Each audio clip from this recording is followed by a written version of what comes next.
Halo semua. Belakangan ini saya masih banyak mendapatkan komentar dari teman-teman yang bertanya kok Tuhan jadi dewa. Nah, dari banyaknya pertanyaan kenapa Tuhan jadi dewa aja, sebenarnya udah cukup menunjukkan bahwa masih banyak orang yang nggak tahu arti kata Tuhan dan Allah yang ada di dalam Alkitab. Coba teman-teman perhatikan kata-kata ini. Ini adalah kata-kata yang terdapat pada Alkitab bahasa Indonesia yang umum digunakan. Tuhan dengan huruf T kecil, Tuhan dengan huruf T besar, Tuhan dengan huruf besar semua. Allah dengan huruf A kecil, Allah dengan huruf A besar, Allah dengan huruf besar semua. Apa artinya? Kalau kamu berpikir bahwa kata Tuhan yang ada di Alkitab artinya God atau ilah, maka jawaban kamu salah. Kata Tuhan yang ada di dalam Alkitab artinya bukan God atau ilah. Dan kalau kamu berpikir bahwa kata Allah yang ada di dalam Alkitab adalah nama Tuhan, maka jawaban kamu juga salah. Kata Allah yang ada di dalam Alkitab sama sekali bukan nama. Oke, jadi kita mulai aja ya.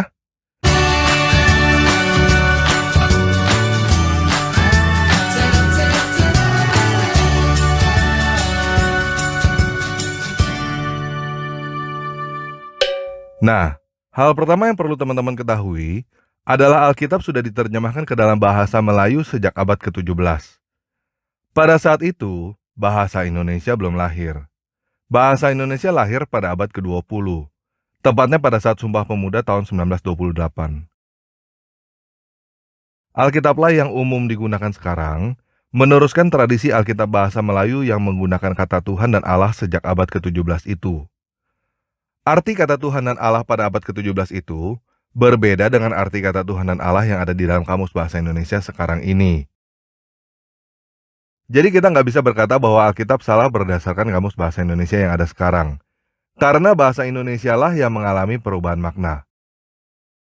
Yang bisa kita katakan adalah kata-kata yang digunakan di dalam Alkitab yang ada sudah tidak relevan untuk zaman sekarang. Sekarang ini, arti kata Tuhan menurut KBBI adalah sosok ilahi yang maha kuasa. Arti kata Allah menurut KBBI adalah nama sosok ilahi yang maha kuasa itu dalam bahasa Arab. Sedangkan arti kata Tuhan dan Allah yang ada di dalam Alkitab lain sama sekali bukan itu. Kata Tuhan yang ada di dalam Alkitab lain artinya adalah tuan, majikan, bos, junjungan, penguasa. Kata Tuhan yang ada di dalam Alkitab berasal dari bahasa Ibrani Adonai, bukan Elohim. Bahasa Yunaninya adalah Kurios, bukan Theos. Bahasa Inggrisnya adalah Lord, bukan God. Bahasa Arabnya adalah Rob, bukan ilah. Bahasa Mandarinnya adalah Chu, bukan Seng. Jadi kata Tuhan yang ada di dalam Alkitab bukan kata agamawi yang monopoli milik sosok ilahi. Dengan bahasa yang ada di dalam Alkitab, kalau kamu karyawan, bosmu itulah Tuhanmu.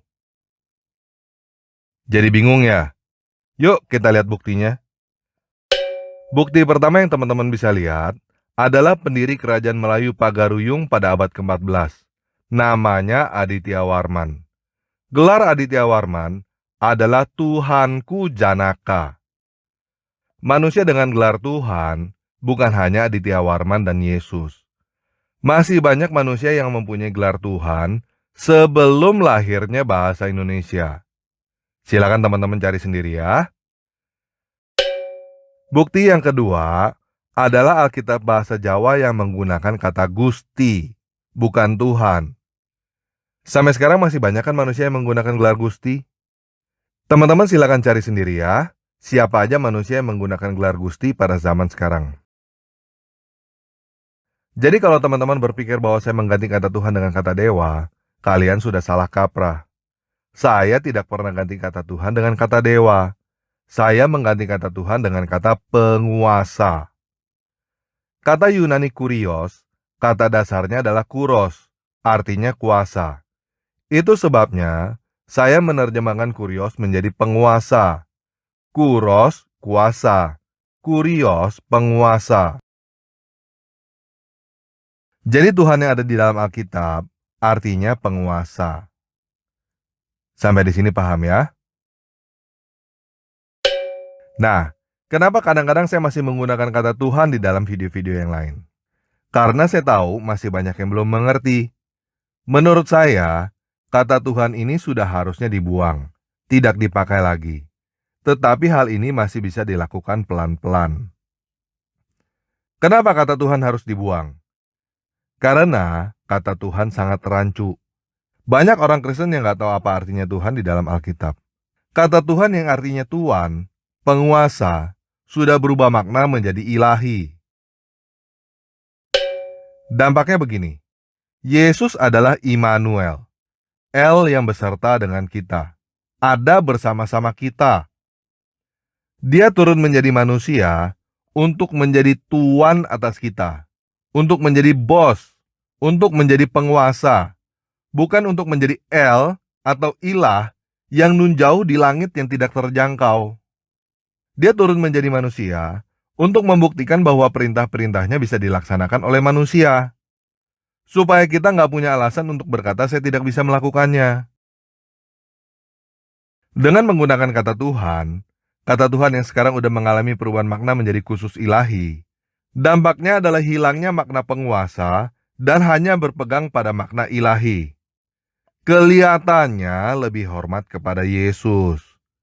Tetapi begini, Yesus atau Yahweh tidak menjadi lebih terhormat cuma gara-gara kamu nambahin kata H pada Tuhan. Kamu nggak lebih menghormati Yesus cuma gara-gara huruf H.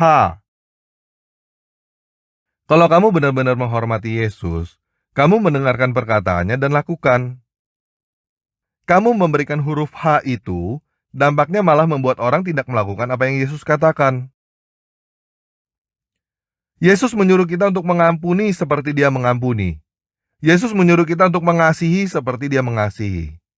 Oh, saya nggak bisa. Saya hanya manusia. Yesus kan Tuhan. Yesus Tuhan, Dia bisa. Saya manusia, nggak bisa. Paham nggak maksud saya? Dengan tambahan huruf H pada Tuhan itu menjadi alasan untuk tidak melakukan apa yang Yesus katakan. Padahal kita mengakui Dia Tuhan, artinya kita mengakui Dia sebagai majikan, sebagai bos, sebagai penguasa. Artinya kita mau mendengarkan dan melakukan apa yang Dia katakan. Jadi, kata penguasa adalah kata yang paling tepat yang saya temukan untuk menerjemahkan kata Adonai dan Kurios ini. Lebih tepat daripada kata Tuhan, Tuan, atau kata lain yang ada di dalam KBBI. Paham ya? Nah, yang saya ganti dengan kata dewa adalah kata Allah. Karena memang kata Allah yang ada di dalam Alkitab artinya adalah dewa. Nggak kurang, nggak lebih. Bahasa Ibraninya adalah El. Bahasa Yunaninya adalah Theos. Bahasa Inggrisnya adalah God. Bahasa Arabnya adalah Il. Bahasa Mandarinnya adalah Seng. Elohim adalah bentuk jamak dari El. Ilah adalah bentuk jamak dari Il. Dewata adalah bentuk jamak dari dewa. Banyak yang bertanya kepada saya, bagaimana dengan konotasi? Dewa konotasinya berhala kan? Seperti agama Hindu kan? Begini, tanggapan itu betul sekali. Orang Kristen terlalu termakan sama yang namanya konotasi. Konotasi itu artinya kesannya, kelihatannya, bukan kebenarannya. Baal juga adalah Elohim. Zeus juga adalah Theos. Di dalam Alkitab bahasa Indonesia, batu dan kayu yang disembah juga adalah Allah. Allah yang ada di dalam Alkitab hanya sebutan yang juga dipakai untuk berhala. Jadi apa yang salah dengan menggunakan kata dewa seperti Hindu? Kenapa masih menggunakan kata Allah seperti Islam? Hindu dan Buddha sudah ada di Indonesia sebelum Islam. Kata dewa sudah digunakan di Indonesia sebelum kata Allah. Begini guys, orang Kristen nggak butuh ada kata Allah di dalam Alkitab. Yang butuh ada kata Allah di dalam Alkitab adalah orang Islam. Dan kalian nggak tahu seberapa takutnya orang Islam bila tidak ada kata Allah di dalam Alkitab. Bila suatu saat nanti Alkitab bahasa Indonesia sudah tidak ada kata Allah, mereka akan mengais-ngais Alkitab versi lama supaya ada kata Allah di dalam Alkitab.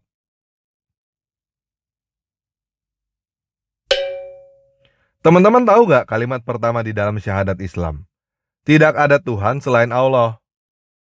Dengan adanya kata Allah di dalam Alkitab, kalian sudah separuh Islam. Kalian sudah dipaksa untuk melihat Alkitab dengan sudut pandang Islam. Dan kita yang benar-benar mempelajari Alkitab, seharusnya udah tahu bahwa sudut pandang Islam itu bertolak belakang dengan sudut pandang Alkitab yang sebenarnya. Nah, buat teman-teman yang belum tahu, silakan teman-teman cek sendiri ya. Ini sumbernya dari Islam sendiri, bukan dari saya. Nilai nama Allah adalah 66. Terdengar mirip sesuatu? Teman-teman yang Kristen pernah dengar 666? Ini adalah bentuk 666 di dalam bahasa aslinya, di dalam bahasa Yunani.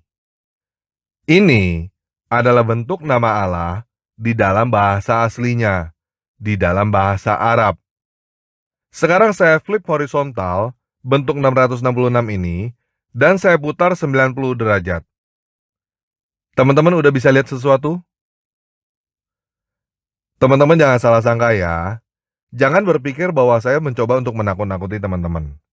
Saya tidak berkata bahwa menyembah Allah adalah menyembah setan, masuk neraka, atau apapun semacam itu. Tenang aja. Buat teman-teman Kristen yang masih mau menggunakan kata Allah, silakan. Terusin aja nyanyi puja-puja Allah Maha Besar. Tetapi ingat ya, di tempat lain, dewa yang bernama Allah itu menyuruh orang untuk memancung batang leher kalian, dalam kurung di medan perang. Dan jangan heran jika suatu saat nanti, mungkin anak cucumu yang akan memancung batang leher orang dalam kurung di medan perang. Karena seperti yang sudah saya katakan, dengan adanya kata Allah di dalam Alkitab, kalian sudah separuh Islam.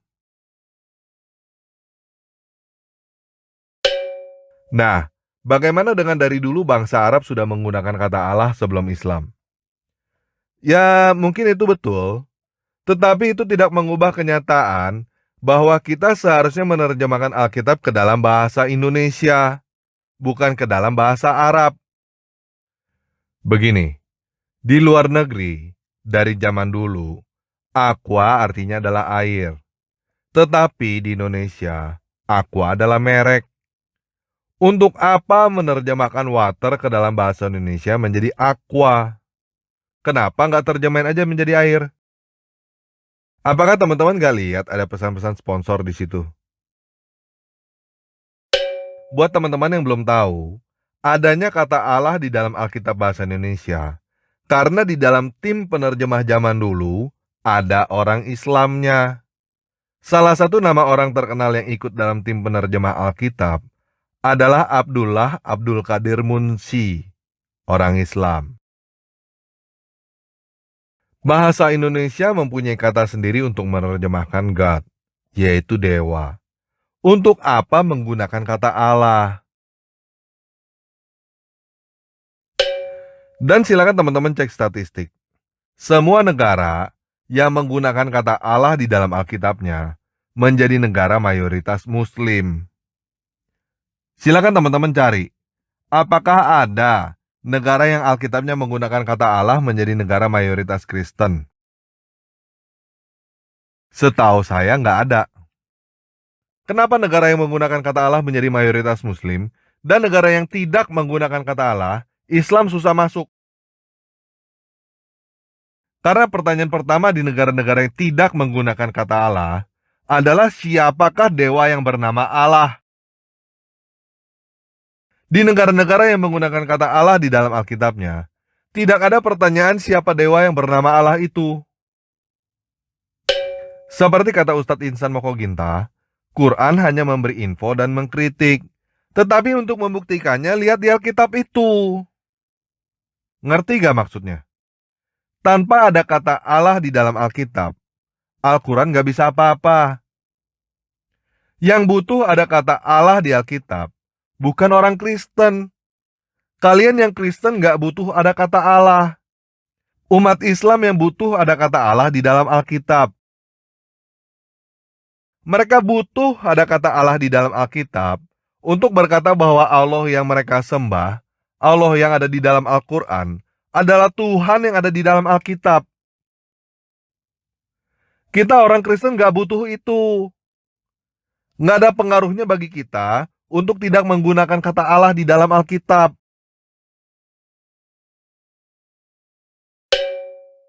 Nah, bagaimana dengan Pak Bambang Nursena dan saudara-saudara yang lain? Sederhananya saya bisa ibaratkan begini. Mereka berjuang sekuat tenaga untuk membuat Aqua dari merek menjadi kata generik di Indonesia. Itu cara mereka. Biarin aja. Saya nggak mau ikutan. Cara saya lain. Cara saya, buang aja kata aqua itu. Nggak usah pakai. Pakai aja kata air. Selesai. Paham ya? Nah, sekarang kita lihat dua kalimat ini. Ini adalah syahadat umat Islam. Tidak ada Tuhan selain Allah. Ini adalah apa yang tertulis di dalam Alkitab. Jangan ada Allah lain di hadapanku. Lihat bedanya? Bingung ya? Sekarang kita bahas syahadat Islam dulu ya. Tadi kita udah membahas bahwa Allah adalah nama dewa bangsa Arab kan? Kita juga udah bahas bahwa kata Tuhan yang ada di dalam Alkitab artinya penguasa. Tetapi kata Tuhan yang ada di dalam kalimat syahadat itu, bahasa aslinya adalah ilah, bukan Rob. Artinya adalah God, bukan Lord. Kata Tuhan di situ artinya adalah dewa, bukan penguasa. Tidak ada dewa selain Allah. Supaya teman-teman lebih paham, saya pakai kalimat yang lain ya. Tidak ada kucing selain si meong. Apa artinya? Artinya di dunia ini, yang disebut kucing hanya si meong. Yang lainnya bukan kucing. Sekarang kita lihat kalimat ini. Jangan ada kucing lain di hadapan si meong. Apa artinya? Artinya di dunia ini kucing banyak. Tetapi jangan ada kucing lain di hadapan si meong. Maksudnya begini. Sudut pandang Alkitab berbeda dengan sudut pandang Islam. Sudut pandang Alkitab, yang disebut Allah itu banyak. Yang disebut dewa itu banyak. Tetapi kamu hanya boleh punya satu dewa, yaitu sang penguasa. Supaya lebih paham lagi begini ya. Ibu yang melahirkan kamu ada berapa? Ada satu kan? Ibu saya juga satu. Ibu kamu wanita kan? Cantik kan? Ibu saya juga wanita cantik. Ibu kamu matanya dua, tangannya dua, kakinya dua kan? Iya, ibu saya juga. Jadi ibu saya adalah ibu kamu. Kamu harus berbakti kepada ibu saya. Namanya Inem. Apa? Ibu kamu namanya bukan Inem? Wah, kamu salah. Ibu kamu namanya Inem. Apa? Ibu kita berbeda. Jadi kamu punya banyak ibu. Kamu salah. Ibu hanya ada satu. Kok kamu berkata ibu kita berbeda? Ibu kita sama. Namanya Inem. Kamu harus berbakti kepada ibu saya. Namanya Inem.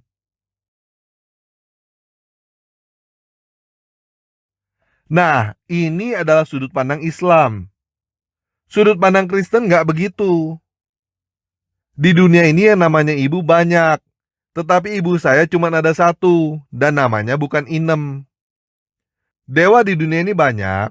Tetapi kita hanya punya satu dewa. Dan namanya bukan dewa Allah. Paham ya? Nah, kalau teman-teman menolak menggunakan kata dewa, yang pertama terjadi adalah kerancuan arti kata Tuhan dan Allah antara Islam dan Kristen. Yang kedua, yuk kita lihat ini. Ini adalah dewa Quan Kong. Kalau kalian berkata dewa bukan Tuhan, dewa bukan Allah, berarti umat Islam boleh ada dewa Quan Kong selain Allah. Umat Kristen boleh ada dewa Quan Kong di hadapan Yahweh. Kan dewa bukan Tuhan. Kan dewa bukan Allah.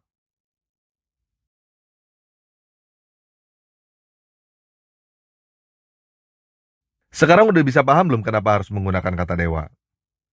Dengan membuang kata dewa, bahasa Indonesia tidak ada kata untuk menerjemahkan kata God. Oke? Paham ya? Sekarang saya mau nanya lagi kepada teman-teman yang Kristen. Kita pakai bahasa Indonesia yang umum aja ya. Kalian sering berkata Tuhan Allah kan? Tuhan Allah itu artinya apa? Biar lebih gampang begini. Kalian berkata Tuhan Yesus kan? Tuhan Yesus artinya apa? Tuhan Yesus itu artinya Tuhan yang bernama Yesus. Jadi Tuhan Allah itu artinya Tuhan yang bernama.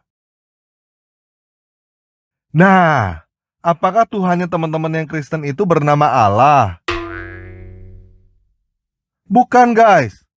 Kalau kamu Kristen, nama Tuhanmu, nama dewamu, bukan Allah.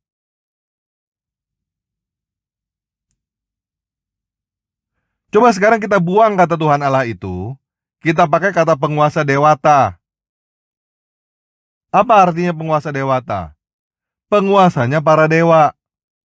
Nah, inilah arti kata Adonai Elohim yang benar. Penguasa dewata. Penguasanya para dewa. Bukan Tuhan yang bernama Allah.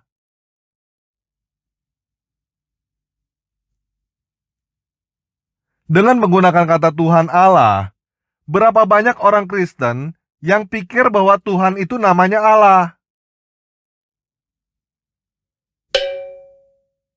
Teman-teman pernah survei gak berapa banyak orang Kristen yang gak tahu bahwa kata Tuhan yang ada di dalam Alkitab Perjanjian Lama adalah sebutan pengganti untuk nama Yahweh?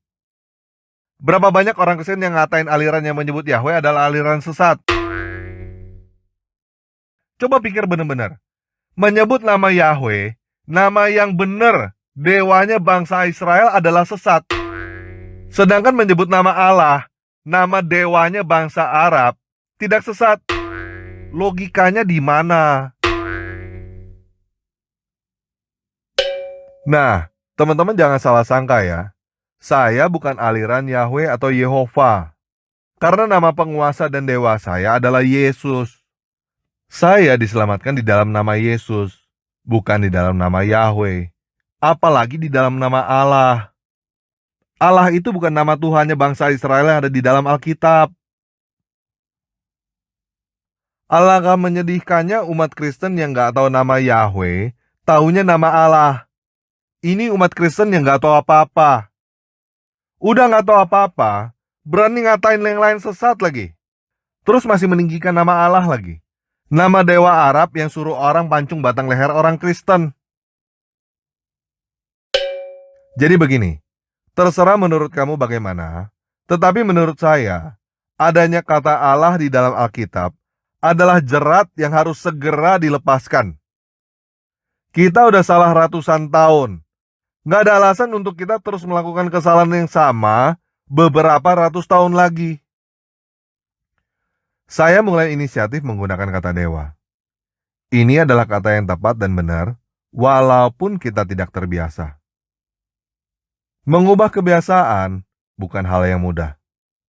Saya berharap teman-teman yang Kristen, apapun alirannya, mau melanjutkan apa yang sudah saya mulai. Tetapi jangan berpikir bahwa saya memaksa ya. Saya tidak memaksa teman-teman menggunakan kata dewa.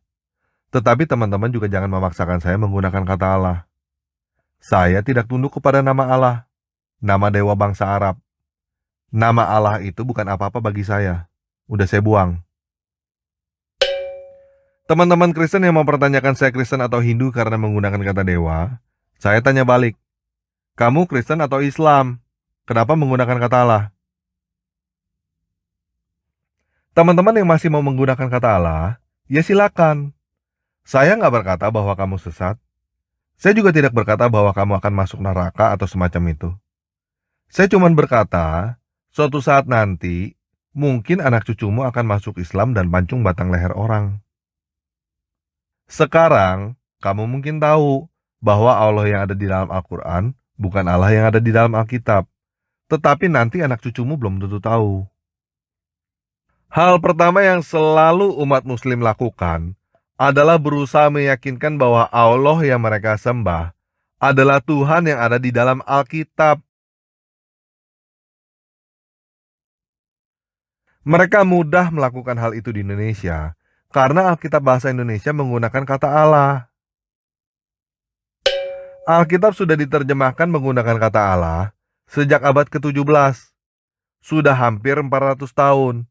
400 tahun ini apa hasilnya? Hasilnya, Indonesia adalah negara mayoritas Muslim terbesar di dunia. Dan daerah-daerah di Indonesia yang mayoritas penduduknya kuat beriman Kristen adalah daerah yang tidak menggunakan kata Allah. Contohnya Batak. Mau sampai kapan teman-teman yang Kristen baru mau sadar? Kita mau mengubah kebiasaan mulai dari sekarang, atau mau tunggu beberapa ratus tahun lagi? Mau tunggu sampai anak cucu kita ada yang pancung batang leher orang demi berbakti kepada dewa yang bernama Allah itu? Saya sih memilih untuk berubah mulai dari sekarang. Dan saya berharap teman-teman juga mau melanjutkan apa yang sudah saya mulai. Kenapa harus kita yang mulai?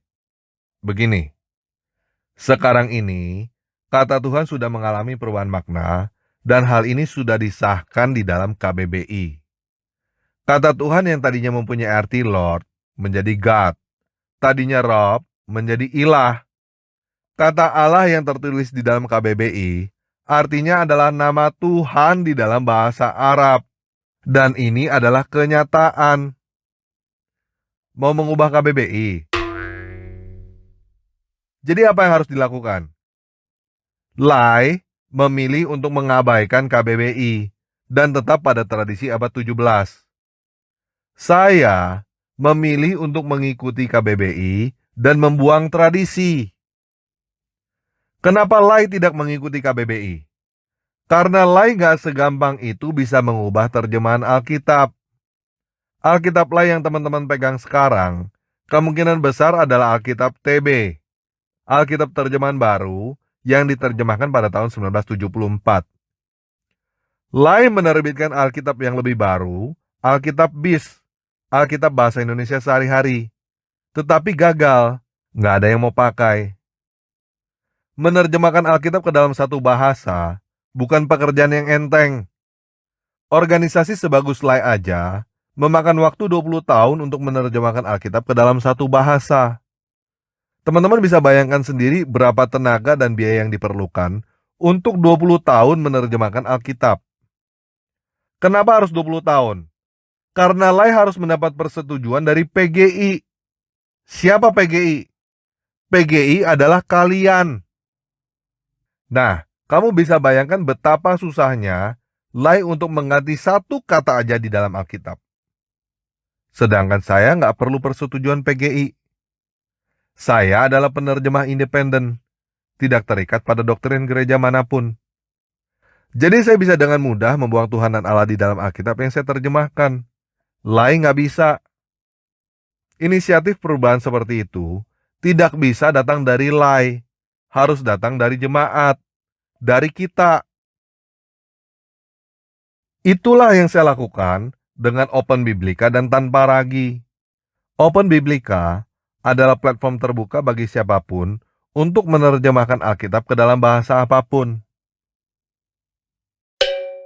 Dulu, Martin Luther mengambil inisiatif menerjemahkan Alkitab ke dalam bahasa Jerman tanpa persetujuan gereja Katolik.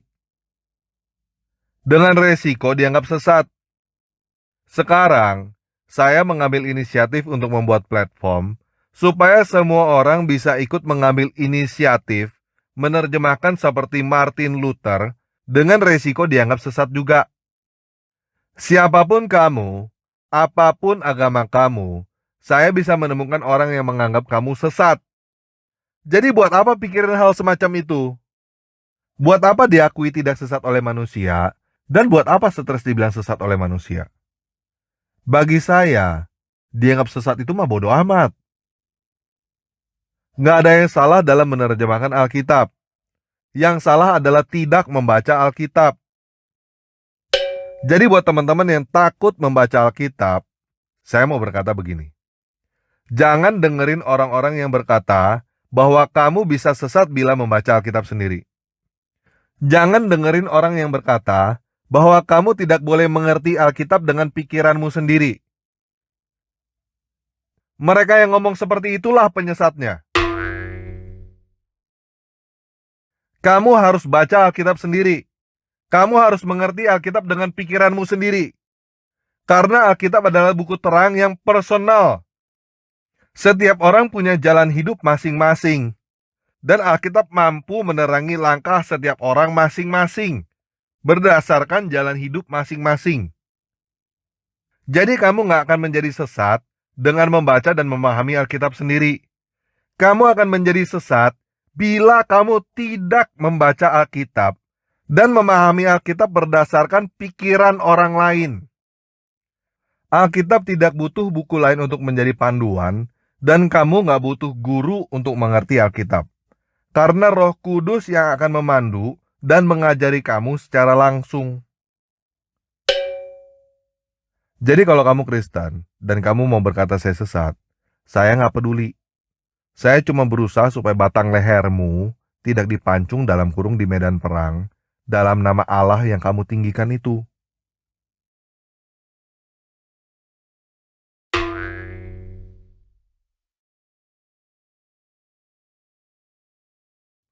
Cara saya adalah dengan membuang kata Allah yang ada di dalam Alkitab.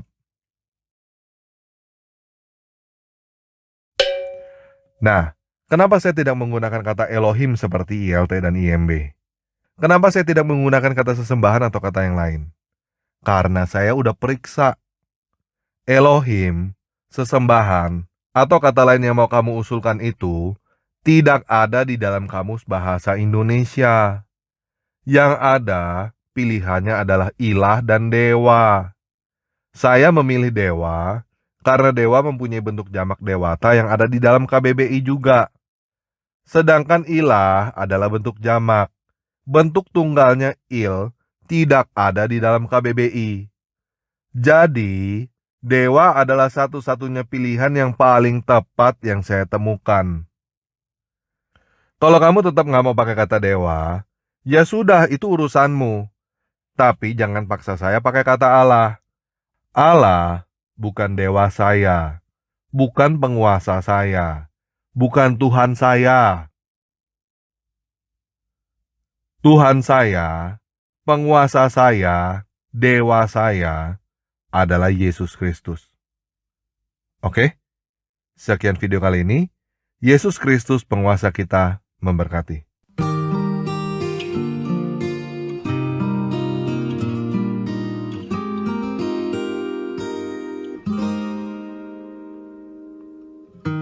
坦然无惧，我来到施恩的宝座前，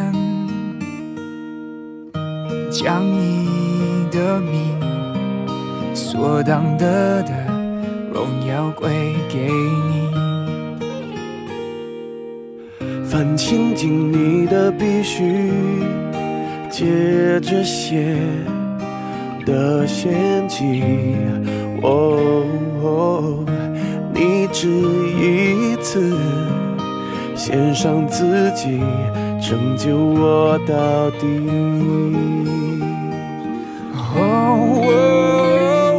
我怎么会不配当你的儿女？你赦免了我的罪孽，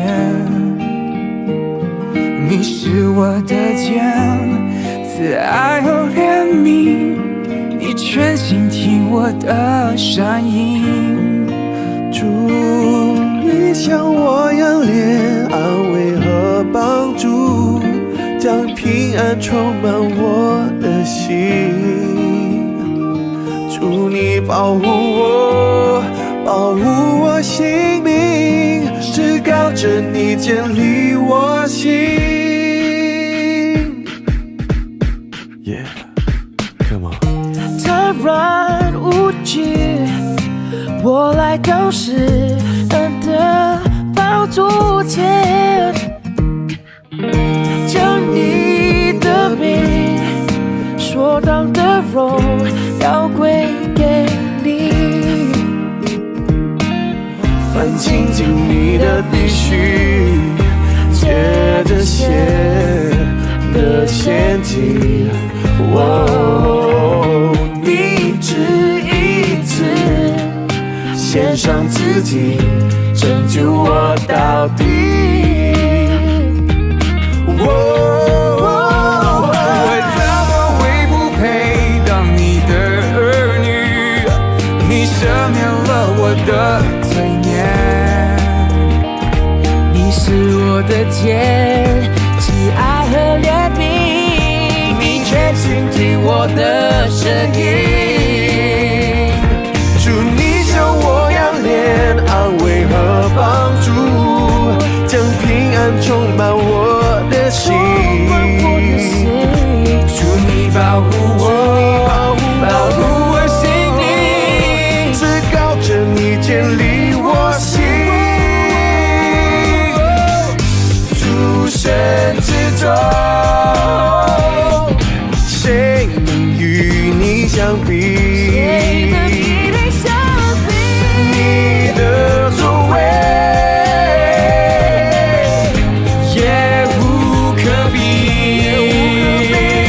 祝你像我样怜安慰和帮助，将平安充满我的心。祝你保护我，保护我心灵，只靠着你建立